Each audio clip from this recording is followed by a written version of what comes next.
Well, hello again. It's me. Wearing my Beatles t-shirt today, of course. Um, Today we're going to talk about cadences in music. Now, what a cadence is, specifically, is a harmonic goal that happens at the end of a phrase. Cadences are sometimes very easy to feel, even if you don't know what kind of a cadence it is. So, for example, if I were to play something like this,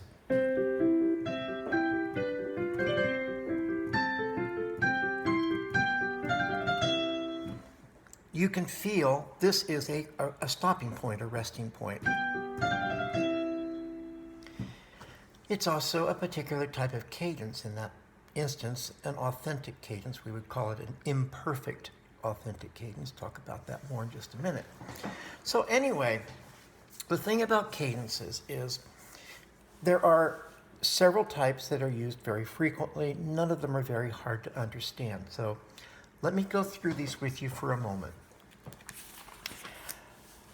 The perfect authentic cadence, also called the PAC, is a cadence which is 5, 5/7 to 1,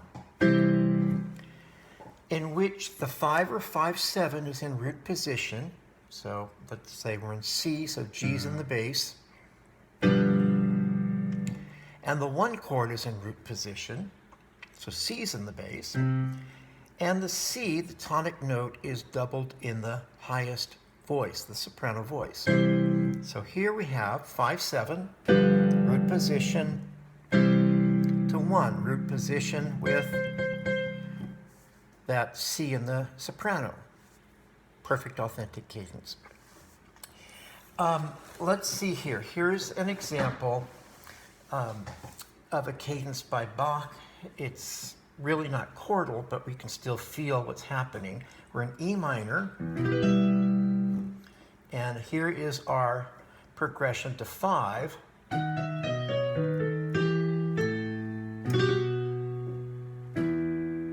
Five to 1. If I put that into a chord, 5 is in root position, going to 1 in root position with the soprano in the, should say with the tonic in the soprano voice.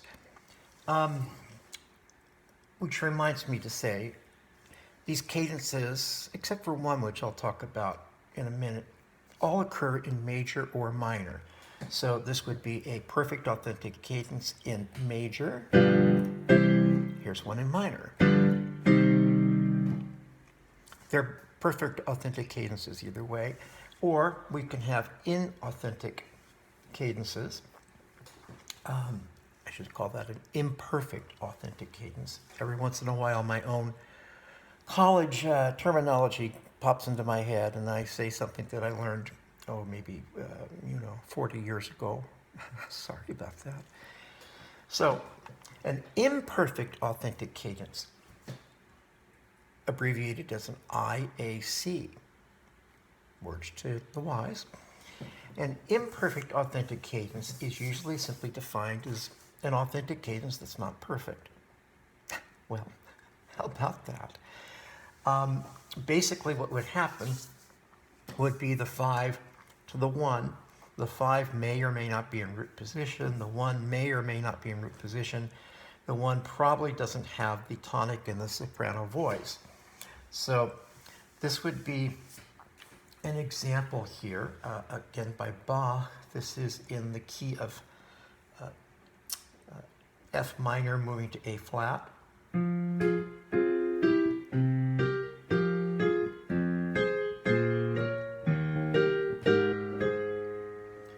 Okay, so here's 5, and here's the 1. Now the 5 is in root position, and so is the 1. However, we don't have the tonic in the soprano. The tonic would be A flat. Instead, we have the 3rd of the A flat triad in the soprano. So it doesn't sound as complete, as if Bach had written So there's our imperfect authentic cadence. The textbook talks about 3 types of IACs. I don't particularly care that you have to know all of that. An imperfect cadence is an imperfect cadence. It talks about, oh my gosh, leading tone IACs and root position IACs and inverted IACs, and who really cares? So an IAC is an IAC. Now, my favorite type of cadence is a deceptive cadence, abbreviated as DC. And why I like this is it's a little bit of a surprise. A deceptive cadence happens whenever 5 goes someplace besides 1. Usually that would be 6. So let's see, we're going along, C major. And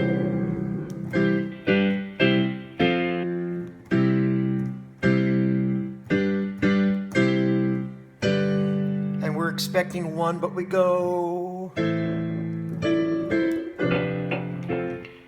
We throw in a deceptive cadence. 5 did not go to 1, it went to 6. It can go other places too, but 6 is the most common deceptive cadence. This is from our textbook. This is from a little Haydn piano sonata. We're in D major.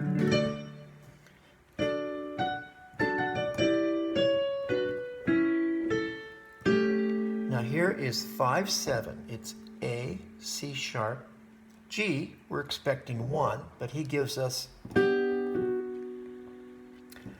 a movement to the 6th chord, which in D major would be B minor. Let me show you this one more time. Here's the deceptive cadence.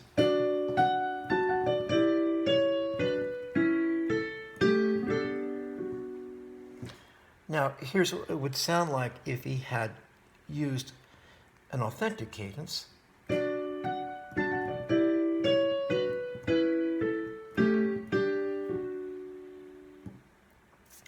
Well, the deceptive cadence adds a little element of mystery to it and makes you feel like, okay, well, this thing isn't finished, so we're going to be going on from here. Now, the half cadence, that's a cadence that ends on the 5 chord preceded by any chord whatsoever. Because it ends on the 5 chord, naturally it finishes, or it seems unfinished, which in fact it is. Here we have, once again, Haydn. I'm going to play just a little bit of this. We're going along.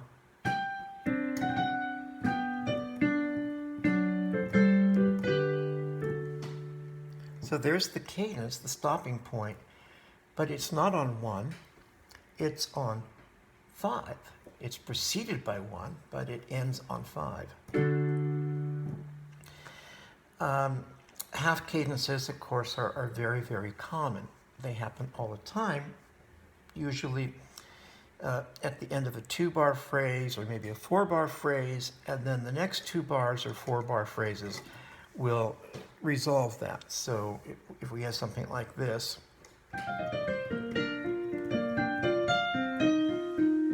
there's the half cadence, and there's the authentic cadence. So we ended on, and then we ended on. Okay. There is one other type of half cadence that the textbook discusses that is the only one of these cadences that only happens in the minor. And it's called the Phrygian half cadence. It refers to a cadence that's found in a period of when we used modes rather than major and minor scales before 1600. However, confusingly enough, the cadence is specifically limited to the Phrygian mode. I just got to tell you all the stuff here, folks. Got to cover all my bases. So here is an example of that. Now, a Phrygian half cadence occurs in the minor mode when the 4 chord in first inversion, so 4, 6, moves to 5. Here is that happening in a little piece by Robert Schumann.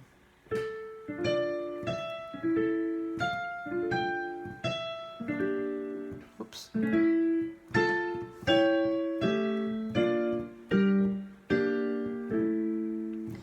All right, so in that last measure, we're in D minor.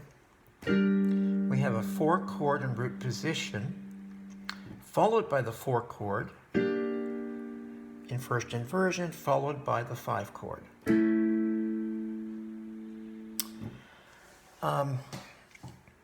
One last phrase to talk about, still a very common one. It's called the plagal cadence. Did I say phrase? I meant cadence. The plagal cadence.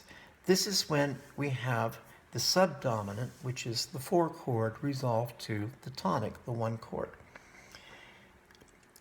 It does have a feeling of finality, but not as strong as if it's a 5-to-1 or authentic cadence.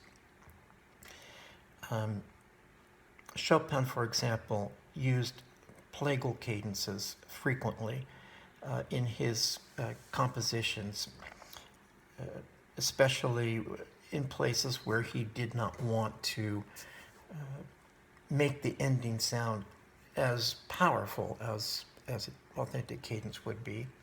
Here is another example that you might be familiar with.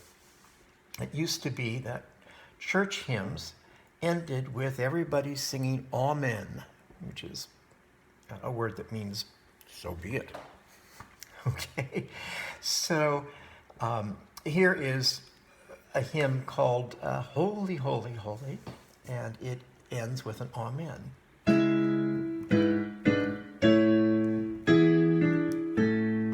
5, 1, and now. Amen. I should never sing. Anyway, 4 to 1. Those are your basic cadences. Now, believe it or not, I've actually got the Canvas page up for Theory 2, and you can go to it and you can read a paragraph about phrases that I've added, and then you can see a handout that I've put up there from learnmusictheory.net, which I really suggest, again, you go to and look at for yourselves, that will lay out these basic cadences. I suggest also read this, chapter 10, in your textbook, and then hopefully we'll be able to get in touch in person soon via some kind of a meeting, and you can ask me all the questions you want. In the meantime, text me, email me, whatever you like. Okay, I hope you're doing well. I hope everybody's staying well over there and wherever you are. And we'll talk again soon. Okay? Beatles forever.